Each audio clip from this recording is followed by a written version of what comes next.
Guerra de decisões lá no Supremo Tribunal Federal, né? Pois é, agora o ministro do STF, Gilmar Mendes, negou o pedido de liberação de cultos presenciais. São dois processos que contestavam a ordem do governo de São Paulo de proibir a presença de público em cultos religiosos durante a fase mais crítica da pandemia da Covid-19 que a gente vive. Quem deu essa informação foi a Mônica Bergamo, que conversa com a gente e traz todos os detalhes. Boa tarde, Mônica.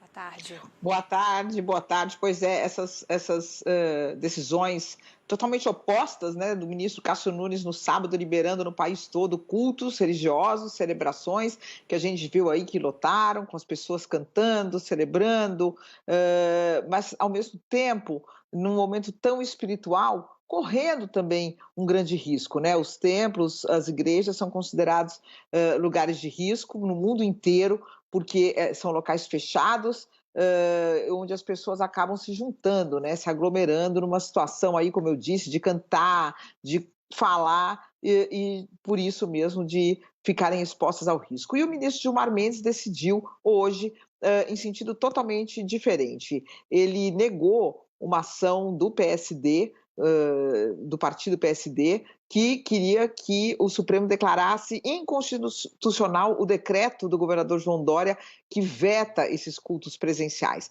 O Gilmar Mendes, na decisão dele, falou que não só já há jurisprudência no Supremo Tribunal Federal, já há decisões, como, por exemplo, do próprio presidente da Corte, Luiz Fux, da ministra Rosa Weber, dizendo que prefeituras e governos têm autonomia para editar esses decretos, porque tem uma maior, tem a realidade ali perto, né? Sabem se os hospitais estão lotados, se não estão lotados, se a disseminação do vírus está muito alta, se é preciso restrições maiores. Então, ele cita essa jurisprudência do Supremo para dar essa decisão e pede que o caso seja levado com urgência para o plenário do Supremo Tribunal Federal. O presidente da Corte, Luiz Fux, já disse que vai levar esse assunto na quarta-feira. Então, logo, logo nós vamos ter uma decisão. Essa decisão do ministro Gilmar Mendes vale para São Paulo, mas logo, logo nós vamos saber se ela vai valer para o Brasil todo. Ele, o ministro Gilmar Mendes, ele citou várias questões no voto dele, no despacho, mas uma delas, ele diz o seguinte, que o decreto do governador João Dória não foi emitido no éter, né, palavras dele, mas sim no país que, tendo 3% da população mundial, o Brasil, concentra 33% das mortes diárias por Covid-19 no mundo. 1 em cada 3 mortos no mundo por Covid são brasileiros, sendo que nós temos 3% da população mundial, 33% das mortes. Diz aqui o ministro Gilmar Mendes, é o mesmo país cujo número de óbitos registrados em março de 2021 supera o quantitativo de 109 países somados. Quer dizer, nós estamos aqui morrendo mais que em qualquer outro lugar, né? Então, disse ele, nós temos diante de nós a maior crise epidemiológica dos últimos 100 anos, né? Caracterizada por uma mortandade superlativa que se faz acompanhar de impactos profundos em face do poder público estatal. Uma tragédia cujo enfrentamento requer decisiva colaboração de todos os entes e órgãos públicos. Então, não adianta o comércio fechar se as igrejas ficam abertas e aglomera todo mundo, né? Não adianta a escola fechada se fica a igreja aberta, aglomerando. Então, ele diz isso, quer dizer que as medidas impostas pelo governador foram resultantes de análises técnicas, né, ao risco ambiental de contágio pela Covid-19 nas igrejas, em vários lugares, mas neste caso aqui em tela, nas igrejas. Então, que, portanto, o decreto de São Paulo, de maneira alguma, impede que os cidadãos respondam à sua consciência em matéria religiosa, que é uma restrição temporária de frequentar eventos religiosos, né? Que ninguém está sendo impedido de ter uma religião, de celebrar a sua religião, mas que é uma restrição, repetindo, temporária, diante da maior tragédia recente da nossa história. E aí tem alguns pontos bem interessantes desse debate, né, Mônica? Sobretudo depois ali do enfrentamento entre os dois ministros no julgamento da segunda turma, né, da suspeição do ex-juiz Sérgio Moro, no caso do triplex, né, do ex-presidente Lula. O ministro Gilmar Mendes, que ficou irritadíssimo com o voto do ministro Nunes Marques, e agora novamente os dois protagonistas ali de decisões que vão para campos opostos, né?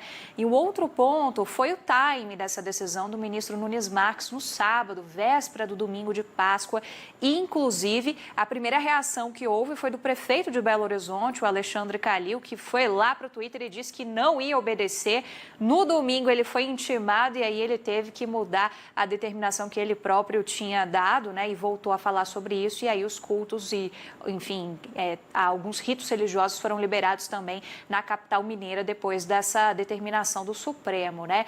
São muitos pontos ali que devem render um debate interessante também, muito provavelmente na quarta-feira, né, Mônica? Sim, eu acho que sim. A tendência, eu acho que acredito, pelo que eu já apurei, acredito que o ministro Cássio Nunes ficará isolado em sua decisão, né? Uma decisão polêmica, muito polêmica, porque a gente está falando de milhares e milhares de mortes todos os dias.